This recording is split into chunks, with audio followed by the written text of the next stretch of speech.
చేస్తాను అన్న ఆయన్ని ఆయనకి తెలియకుండా కిక్ చేశారు. గుర్తుందా మీకు? ఆయన కూడా తెలియదు, ఆయన ఉద్యోగం పోయింది. అంత దారుణం. వారి కాశీలో కలిశారు, మళ్ళీ కలిశారు. చాలా దుర్మార్గం. ఇప్పుడు అలాంటి పరిస్థితి లేదు కాబట్టి మన డిమాండ్ ఎవరిది మనం కోరుకోవట్లేదు. మన దేవుడు, మన దేవాలయం.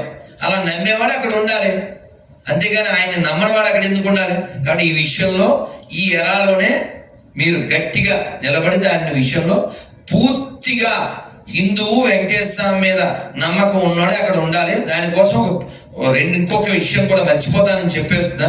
పబ్లిక్లో చెప్తే ఇంకా బాగుంటుంది. వారికి ఫోన్ చేసి చెప్పాను చైర్మన్ గారికి. అదేమిటంటే మొన్న ఎవరో ముస్లిం నమాజ్ చేశారు. సో నేను మాట్లాడాను చైర్మన్ గారితో. ఎవరో లారీ డ్రైవర్, వ్యాన్ డ్రైవర్ వచ్చేసాడు, చూడలేమనేసి. ఇది రాకూడదంటే ఒక పెద్ద అద్భుతమైనటువంటి మెడిసిన్ ఉంది అన్ని సమస్యలకి. వరాహస్వామి గోవింద, అది ఒక్కటే. అది నేనేం చెప్పా అంటే, అది వరాహ క్షేత్రం, పైన వరాహస్వామి ఉన్నారు. కానీ అలిపిరిలో ఎంట్రన్స్ వాడు వెళ్ళాలంటే ఆయన్ని దాటి వెళ్ళాలి. పెద్దది ఓ చిత్రపటము గట్టిగా ఉండేటి ఒక మూర్తో పెద్దది పెట్టాలి. అది దాటి వాడు వెళ్ళడం. ఎందుకంటే జోక్ కాదండి. ఇప్పుడు ఫారిన్లో చాలా దేశాల్లో ఈ పందుల జాతి పెరిగిన తర్వాత దానికి రెమెడీగా ఏంటి, మీరు you can see in videos, మెట్రోలో మనం కుక్కని ఈవినింగ్ వాక్ తీసుకెళ్తాం కదా, అలా చిన్న చిన్న పందుల్ని తీసుకెళ్తున్నారు. ఎందుకు మీకు అర్థమైందా? వాళ్ళ దేవుడు దృష్టిలో అది లేదు కాబట్టి అది తీసుకెళ్తే వాళ్ళు ముట్టరు, వీళ్ళ ముట్టరు, దాన్ని ముట్టరు. కాబట్టి వరాహస్వామి మనం రక్షించినట్లుగా ఎవరు రక్షించలేదు. అది వరాహస్వామి సొంత స్థలం. వెంకటేశ్వరం కూడా అదిగే ఉన్నాడు. కాబట్టి వరాహస్వామిని మీరు బాగా ప్రమోట్ చేస్తే వీళ్ళంతా రిమోట్లోకి వెళ్ళిపోతారు.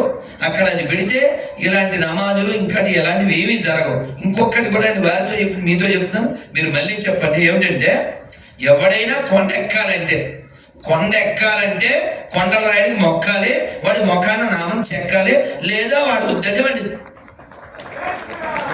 ఇంకా అంతకంటే చెప్పరు.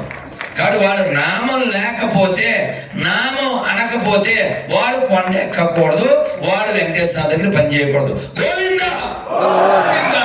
ధన్యవాదాలు సార్. ఒక్క క్షమించాలి, మా బంగారు తల్లి మువ్వ రాజేశ్వరి కూడా వచ్చేస్తారు.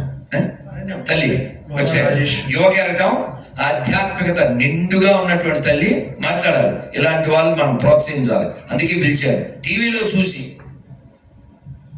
ధన్యవాదాలండి భానుప్రకాష్ రెడ్డి గారు. తల్లి కూర్చోండి. మీకు చిన్న ఒక క్వశ్చన్ వేస్తున్నారు. కొల్లూరు రవిశంకర్ గారు, న్యాయవాది, విశాఖపట్నం నుంచి వచ్చారు. సభకు నమస్కారం. స్వామీజీ గారు ఇంతకుముందు అడిగారు ఈ క్వశ్చన్ మిమ్మల్ని. ఇటీవల తిరుమల